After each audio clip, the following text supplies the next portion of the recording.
आज की कहानी है पहली रात का थप्पड़। सवेरे सवेरे नूरी को दरवाजे पर खड़ा देख रमीला हैरान रह गई। नूरी को कल जिस लाल जोड़े में ससुराल के लिए विदा किया था, वह उसी लाल जोड़े में दरवाजे पर खड़ी थी। रमीला ने जल्दी से दरवाजे के बाहर इधर उधर देखा और नूरी का हाथ पकड़कर भीतर बाखर में ले आई। हजारों पहेलियों में उलझी रमीला ने नूरी से पूछा, का बात है गई नूरी, जल्दी बता, मेरो हियों बैठियो जा रही हो है, तू ससुराल से ऐसे कैसे चली आई। सूखे पपड़ी पड़े होठों और दुखों के भावों से भरी नूरी माँ से लिपटकर फूट फूट कर रोने लगी। नूरी के आंसुओं की धारा से रमीला का ब्लाउज कंधों से भीग गया। रमीला नूरी के आंसुओं से भीगे ब्लाउज के गीलेपन से उसके दुख का अंदाजा लगा रही थी। उसका मन और गहन चिंताओं की लपेटों से गिरने लगा।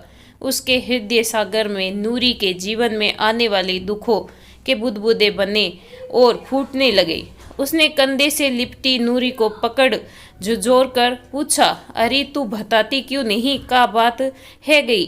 आंसुओं की धारा से भीगी नूरी ने कहा, माँ उसने मुझे थप्पड़ मारा। थप्पड़ मारा? किसने थप्पड़ मारा? रमीला ने जल्दी जानने की कोशिश कर पूछा। निहाल ने। नूरी ने हिचकी लेते कहा, निहाल ने? पर क्यों? रमीला ने भुहें तान कर पूछा।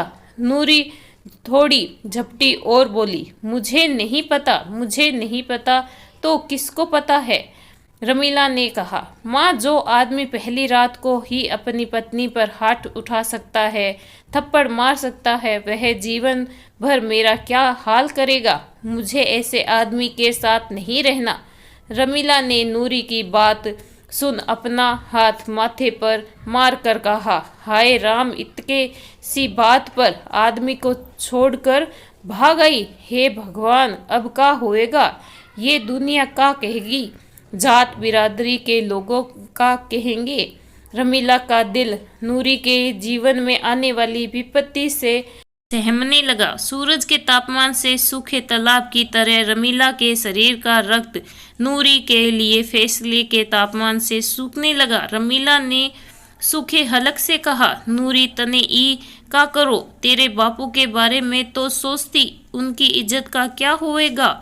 तेरे बापू ने कैसे कैसे लाठी से मेरे हाथ तोड़े थे, महीने महीने भर तक शरीर से निशान नहीं जाते थे, रात दिन दर्द से कराते हुए निकल जाते, तूने देखा था ना। पर मैं क्या तेरे बापू को छोड़कर भाग गई? नहीं ना। माँ की बातें झूम होकर सुन रही नूरी ने कहा, मुझे नहीं पता, मैं उस आदमी के संग नहीं रहूंगी। आखिर सुबह नूरी ने जन्म लिया। रमीला नूरी के फैसले को लेकर सोच रही थी। शायद उसने भी पहली बार में ही कुछ ऐसे कदम उठा लिए होते तो शायद उसे इतनी बदतर जिंदगी जीनी न पड़ती। नूरी के इस फैसले से वह बहुत डरी हुई भी थी। नूरी की जिंदगी में आने वाला तूफान उसकी आंखों के सामने आ रहा था, लेकिन दूसरी तरफ वह नूरी को इस नरक में जाने भी नहीं देना चाहती थी। शाम तक नूरी के ससुराल छोड़ने की बात पूरे गांव में सुनामी की तरह घर घर पहुंच गई। गांव की 2-4 औरतों ने नूरी को समझाया, लेकिन नूरी नहीं मानी। वह अड़ी बैठी थी, चाहे जो हो जाए अब वह नहीं जाएगी। ताई ने कहा, ऐसा मत कर नूरी, वापस अपने ससुराल चली जा। ब्याह के बाद लड़की ससुराल की चौखट पर ही शोभा देवे है। नूरी नहीं मानी, पर अपने बापू के आग्रह और दुनियादारी की हजारों बातें सोच सुन ससुराल जाने के लिए राजी हो गई। नूरी के माँ बाप नूरी को ससुराल छोड़ने गए, लेकिन नूरी की सास पल्लू पटक कर बोली, समधन यहाँ क्यों आई हो? इसको लेकर हमारे घर को ऐसी बहू की जरूरत नहीं, हमें इज्जतदार लोग हैं। रमीला बोली, समधन जी, दामाद ने भी तो सही नहीं करो, बताओ पहली रात को ऐसे अपनी पत्नी को कौन मारता है? निहाल की माँ तमक कर बोली, ऐसा है समधन, मर्द का पूरा हक होता है औरत के ऊपर। का तुम्हारे ऊपर हाथ ना उठाया हीराराम समधी ने या निहाल के बापू ने मुझ पर। हम तो अपने घर और कसम को छोड़कर ने भागे थे। समदन, तुम सही कह रही हो, पर ये आजकल के नए नोले बच्चे हैं। अब का करें? रमीला ने कहा। अब का करें? ले जाओ अपनी छोरी को वापस, निहाल की माँ ने फटकार से कहा। निहाल उस दिन घर पर होता तो शायद सब कुछ अंधेरी रात के बाद ने सवेरे की तरह ठीक हो जाता। निहाल को अपनी गलती का एहसास था। उसने कई बार अपनी माँ को बताया और नूरी को खुद जाकर घर लाने की बात कही, लेकिन उसकी माँ का कहना था, उसने हमारी घर की इज्जत मिट्टी में मिला दी है। अब वह इस घर में नहीं आएगी और वह उसके सामने दूसरी शादी का प्रस्ताव रखती है। निहाल माँ की बात नहीं मानता और नूरी के गांव आकर नूरी के घर के सामने रह रही उसकी भूआ, जिसने इस रिश्ते को करवाया था, उसके घर में रहने लगता है। निहाल नूरी से माफ़ी मांगना चाहता है, उससे अपने प्यार का इजहार करना चाहता है। निहाल के रहने की बात नूरी को उसकी माँ रमीला बता देती है। नूरी जहाँ जाती निहाल हर जगह उसका पीछा करता। एक दिन नूरी अपनी छत पर कपड़े सुखा रही थी और निहाल अपनी छत पर पतंग उड़ा रहा था। उसने अपनी पतंग जानबूझकर नूरी के पास गिरा दी, लेकिन नूरी ने निहाल की पतंग को एक नज़र देखा नहीं और नीचे आ गई। निहाल और नूरी का ये सिलसिला रोज चलता। निहाल ऐसे ही अपनी पतंग नूरी के पास गिराता और नूरी उसी की तरफ देखे बिना नीचे आ जाती। महीना बीत गया। अचानक 2 दिन से निहाल पतंग उड़ाने नहीं आया, लेकिन नूरी रोज कपड़े सुखाने आती।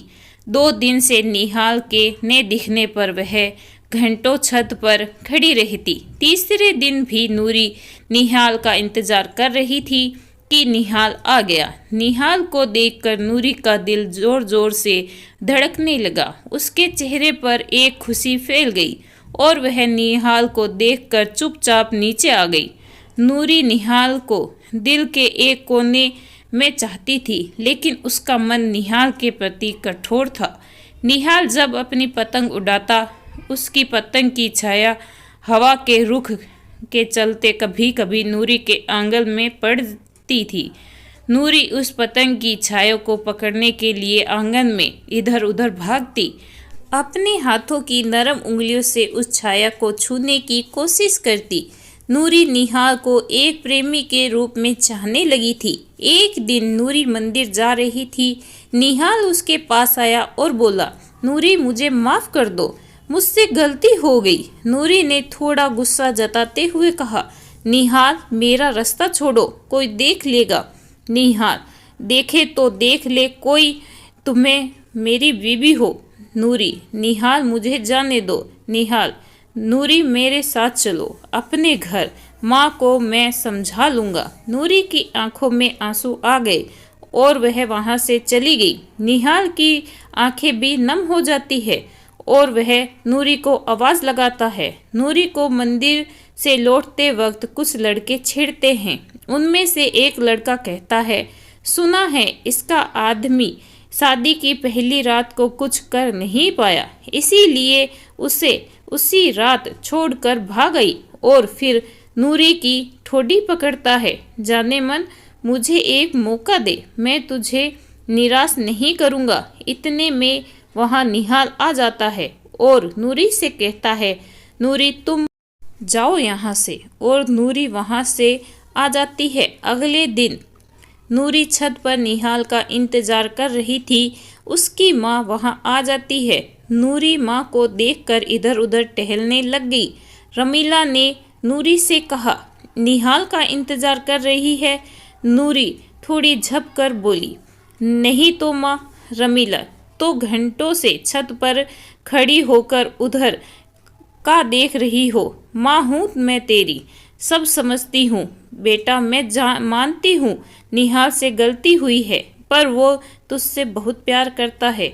यहाँ वो तुझे अपने साथ लेने आया है और जो तू यहाँ खड़े होकर उसका इंतज़ार कर रही है, वह नहीं आएगा। कल किसी लड़की को कुछ मवालियों से बचाने के चक्कर में उसको बहुत चोटें आई हैं, वो अस्पताल में है। ये सुनकर नूरी के दिल को धक्का लगा और मन ही मन सोचती है, वो तो मैं थी। नूरी माँ से बिना कुछ बोले भागकर नीचे आ जाती है और शाम को नूरी सबसे छिपकर निहाल को देखने के लिए हॉस्पिटल पहुंच जाती है। निहाल को देखने के बाद जब वह वापस आती है तो उसके सामने उसकी माँ आकर खड़ी हो जाती है और नूरी से कहती है, नूरी, जब तू निहाल से इतना प्रेम करती है तो उसके साथ क्यों नहीं जाती? नूरी नज़रें झुकाकर बोली, मैं उससे कोई प्यार नहीं करती। रमीला, जब तू उससे प्यार ही नहीं करती तो उसे देखने हॉस्पिटल क्यों गई थी? नूरी चुपचाप वहाँ से चली गई और रमीला उसकी तरफ देखती रही। नूरी बहुत ज़्यादा गुमसुम रहने लगी, न खाती न पीती न हंसती। ये देख उसकी माँ बहुत दुखी होती।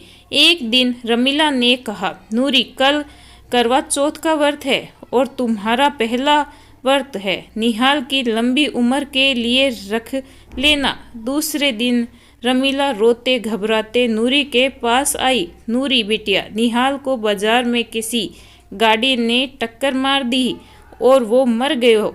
ये सुन नूरी के हृदय पर गाज गिर गई और उसकी आंखें फटी की फटी रह गई और वह नंगे पांव दौड़कर हॉस्पिटल आती है और निहाल के धवे सब को देख चीख कर रोती है और कहती है, निहाल, तुम मुझे ऐसे छोड़कर मत जाओ। मैं तुमसे बहुत प्यार करती हूँ। मैंने तुम्हारे लिए व्रत भी रखा है। निहाल, मैं तुम्हारे साथ चलना चाहती हूँ। नूरी के कानों में अचानक आवाज़ आती है, तो चलो, मैं तो कब से कह रहा हूँ। क्यों माँ? उसने नूरी की माँ से कहा। नूरी निहाल को जिंदा देख बिना कुछ सोचे समझे रोते हुए उसके सीने से लिपट गई। इसमें कौन है? उसने से निहाल के भुआ का लड़के मुंह पर ढक कर कपड़ा हटाकर कहता है, इसमें मैं हूँ। नूरी ने आश्चर्यचकित होकर कहा, ये सब क्या है निहाल? निहाल ने कहा, तुम्हारी माँ ने बताया, नूरी तुमसे बहुत प्रेम करती है, पर पतो नहीं क्यों कठोर हुई बैठी है। कुछ तो करना पड़ेगा।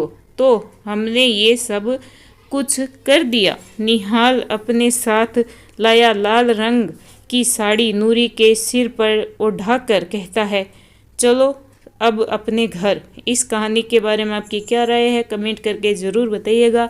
कहानी अच्छी लगी हो तो please like share and subscribe. धन्यवाद।